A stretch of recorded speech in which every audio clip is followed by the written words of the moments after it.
mesdames et messieurs. Je m'appelle Célia, j'ai 21 ans et je vais vous parler d'un sujet qui me tient énormément à cœur. La lutte contre les violences faites aux femmes. Lorsqu'une femme se fait harceler ou abuser, trouvez-vous ça normal qu'on va la juger par rapport à sa tenue ou si elle a consommé de l'alcool? Pour que vous réalisez bien les choses, une femme sur 6 se fera abuser physiquement ou sexuellement au cours de sa vie. C'est énorme et les chiffres augmentent chaque année. Jacques a dit, à cœur vaillant, rien d'impossible. Le cœur d'une femme est certes brave et fort. On peut se relever de certaines choses, mais les traumatismes restent à jamais. 54, l'abbé Pierre disait « Mes amis, au secours ». Si j'étais la présidente de la Fondation Abbé Pierre, comme l'est à présent M. Christophe Robert, ou voire même si j'étais la ministre déléguée chargée du logement, comme M. Patrice Vergret, alors je mettrais le point sur la table. Et je commencerai d'abord par réquisitionner les logements inhabités pour y installer des personnes sans abri. Les fins de mois sont difficiles, à tel point que certaines personnes sont obligées de faire les poubelles pour pouvoir s'en sortir. Alors essayons, mesdames et messieurs, d'en faire changer les choses. Partons à la rencontre de l'être humain. Partons à la rencontre de l'entraide et de la solidarité. Pour mettre enfin en valeur notre devise. Liberté, égalité, mais surtout fraternité. Je m'appelle Mélanie, j'ai 19 ans, et je vous remercie de m'avoir écouté. Parler d'un sujet très important, qui est l'isolement. À votre avis, qu'est-ce que l'isolement pour vous? Le fait de se renfermer sur soi-même et de ne plus avoir une vie sociale. C'est aussi de ne plus voir personne et de rester dans sa chambre, à ne rien faire en étant sur son téléphone, de jour comme de nuit. Contrairement aux idées reçues, l'isolement touche toutes les tranches d'âge, du plus jeune au moins âgé. Mais comme l'a si bien dit Confucius, célèbre philosophe chinois, pas trop d'isolement, pas trop de relations, le juste milieu, voilà la sagesse. Mesdames et messieurs, je vous remercie pour votre écoute attentive.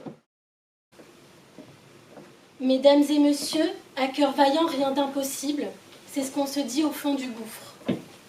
C'est comme quand on veut, on peut, et c'est trop beau pour être vrai. Si je pouvais parler à ma dépression, je lui dirais d'aller se faire foutre. Parce que mes angoisses ne me lâchent pas et me font croire qu'elle m'aime. Si tout était possible, mon cœur serait vaillant comme celui de Jacques Coeur, mais il n'est qu'aussi fragile que le verre. Je me pardonne pour ces années de bataille, il me trouve forte, je me sens juste moi. Est-ce que tu fais le métier de tes rêves? Est-ce que tu as la vie dont tu as toujours rêvé? Est-ce que tu es heureux, vraiment heureux? Je ne suis pas le possible, je suis l'impossible. Je ne suis pas la joie, je suis la peine. Je ne suis pas la gagne, je suis la perte. Je ne suis pas l'espoir, je reste la peur. Parce que tu n'es pas obligé de réaliser l'impossible pour être accepté, pour être légitime et pour être aimé. Quand on vous a demandé pour la première fois « Qu'est-ce que tu veux faire quand tu seras plus grand ?» Je me souviens très bien avoir dit « J'ai envie de faire briller les yeux des gens. » Ce sont ces mêmes étincelles qui me font palpiter quand je me tiens sur le devant de la scène. L'art a une grande place dans ma vie. La peinture, la musique, la poésie, la littérature, le théâtre, car j'ai tant voyagé au travers de l'art. J'ai tellement ri, mais aussi tellement pleuré. Ça m'a permis de sortir des moments les plus durs. J'ai trouvé ma place au creux des sourires. J'entrevois enfin un avenir où je me sens utile, où plus rien ne me semble impossible, tant que l'art fait partie de ma vie. À cœur vaillant, rien d'impossible. Cette citation, je vais me l'approprier en vous prouvant qu'on peut agir sur les choses et changer la société. Moi, je pense effectivement que la violence, c'est un abus de force, mais je pense aussi que c'est le fait de ne pas respecter son prochain. Aujourd'hui, beaucoup de personnes ont peur de sortir de chez eux. Ils angoissent même. Je vais terminer par la violence faite aux femmes, car on en parle peu, mais c'est un phénomène qui est grave, inadmissible. Depuis le début de l'année, 122 femmes ont perdu la vie, contre seulement 23 hommes. Pour conclure, la citation « À cœur vaillant, rien d'impossible », j'ai fait d'elle une réalité, car avec le courage et la volonté, on peut déplacer des montagnes. Mesdames et messieurs, je m'appelle Mélissandre, j'ai 17 ans et je veux vivre. L'amour amoureux À mes yeux, c'est comme un livre. On lit la première page et on se demande ce qui nous attend. On s'attache peu à peu au personnage principal, puis ensuite vient le milieu du livre. Là, on ne s'en décroche plus. On a envie de savoir la suite, mais on a peur de la déception. On pense par la suite à l'avenir de ce livre, quel rebondissement il pourrait y avoir, ou si telle personne ferait ceci ou cela. Alors on savoure chaque page, on déguste les mots. Venu le moment de la dernière page, il ne reste que nous.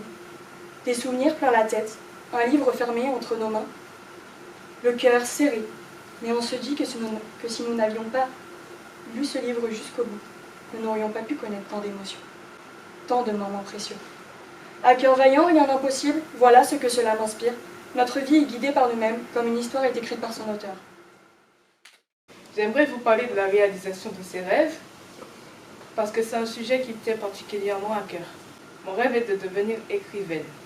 J'ai fait des fautes et j'ai dû apprendre de mes erreurs. J'ai appris à jouer avec les mots, provoquer des émotions comme la joie, la tristesse et la colère. D'ailleurs, mes meilleures idées viennent sous la douche. Allez savoir pourquoi. Les personnages sont souvent l'inverse de ce que je suis dans la vraie vie.